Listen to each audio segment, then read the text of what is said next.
Magandang araw po. Kinikilabutan ako sa ipinapaabot ng ating kaibigan. Parang hindi na po talaga tayo makakaiwas itong mangyayari sa mundo. Pakinggan po inyo mga idol ang ipinapaabot ng ating kaibigan dahil ikinababahala din po nila itong mangyayari sa tao.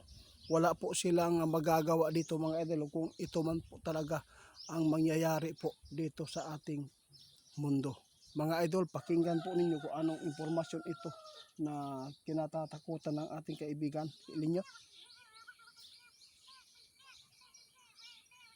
Pero bakit po kaibigan nasabi po ninyo na itong mangyayari na to, kung mangyayari talaga ito, katapusan na po ng lahat ng tao dito sa Pilipinas? Oo nga, magkaiba po tayo daw ng oras mga idol, no? Sa ibang bansa. Alam po ninyo, ramdam po natin mga idol kung ano po ang nangyayari po dito sa ating mundo. Sobrang init. Pero ano po nakikita niyo? Diyos ko, mga idol, ito po ang sinabi ng ating kaibigan Itiit. Grabe po ang impormasyon na to na nakikita po namin sa araw. Guys, tiningnan po ng ating kaibigan sa ilalim ng kalupaan kung ano po ang nangyayari. Wala pong paggalaw.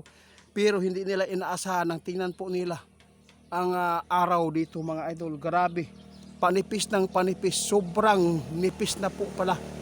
Delikado po ito mga idol kapag wala ng pangtabon. Kapag nawala na ang mga tabon ani mga idol, posible maghatag ni kapahamakan sa atua.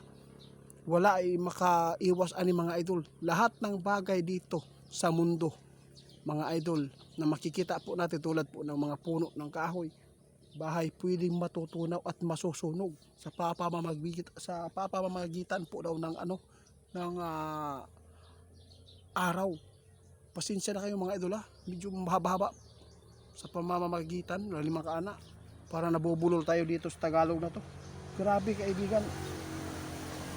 Pero sa tingin po nyo kaibigan, estimated po ninyo, ano po ba ang nakikita po nyo? Malapit na po ba talaga ito?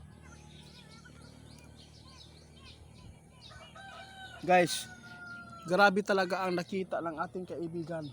Yung sobrang nipis na talaga ang tumabon sa araw. Kapag mawala daw ang tabon ng araw mga idol, lahat ng bagay na nakikita po natin sa mundong ito, lahat po matutunaw at masusunog. Ito ang sinasabi ng ating kaibigan. Grabe na po ang panipis mga idol. Nipis na talaga ang nagkuan sa adlaw karon nagtabon.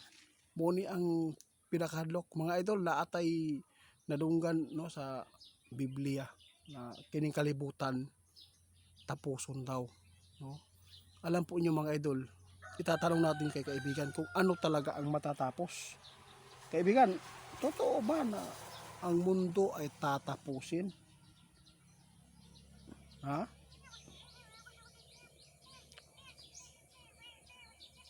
Naku po, ang alam ng ating kaibigan sa kanila mga idol, ito din ang nakikita nila, ang matatapos po yung mga bagay sa mundo, yung mga tao. Grabe no?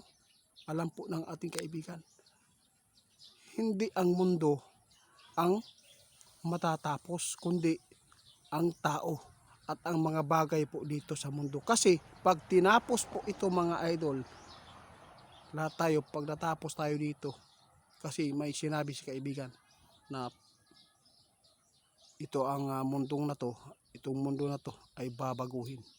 Yun po ang sabi ng ating kaibigan. Pero mga idol, tingnan po ninyo sa kanila po yan paniniwala. Yun po ang sinasabi ng ating kaibigan O wag po natin ibase sa mga nakasulat sa Biblia. Kasi yun po ang kanilang natatandaan doon sa kanila.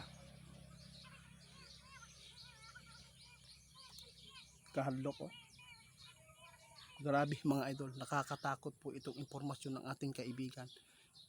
Kapag mawala daw ang nakaharang sa araw, kapag nawala yan, lahat po daw ng bagay dito sa mundo pwedeng matutunaw, masusunog na. Ibig sabihin nito mga idol, pati tayo, wala tayo. Wala talaga tayo. Kaya sa sobrang init, tingnan po natin ang araw ngayon, oh. Grabe, oh, alas 7:30 pa lang ng umaga mga idol. Pero parang alas 11 na ang init.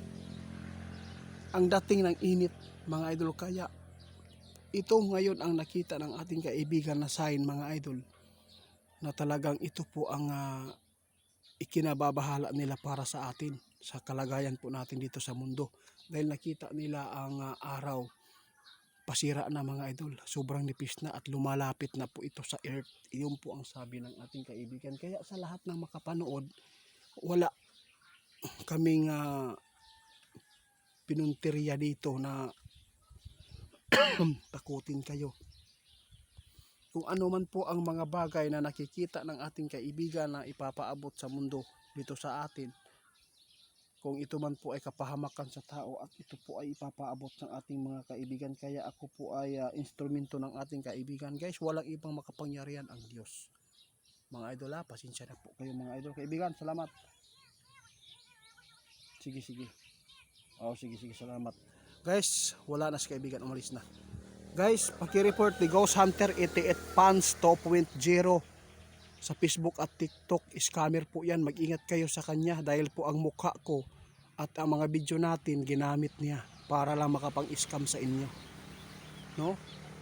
Kung mag-order kayo ng mga langis, sinukuan, anuman po ang mga herbal, kailangan po tawagan nyo.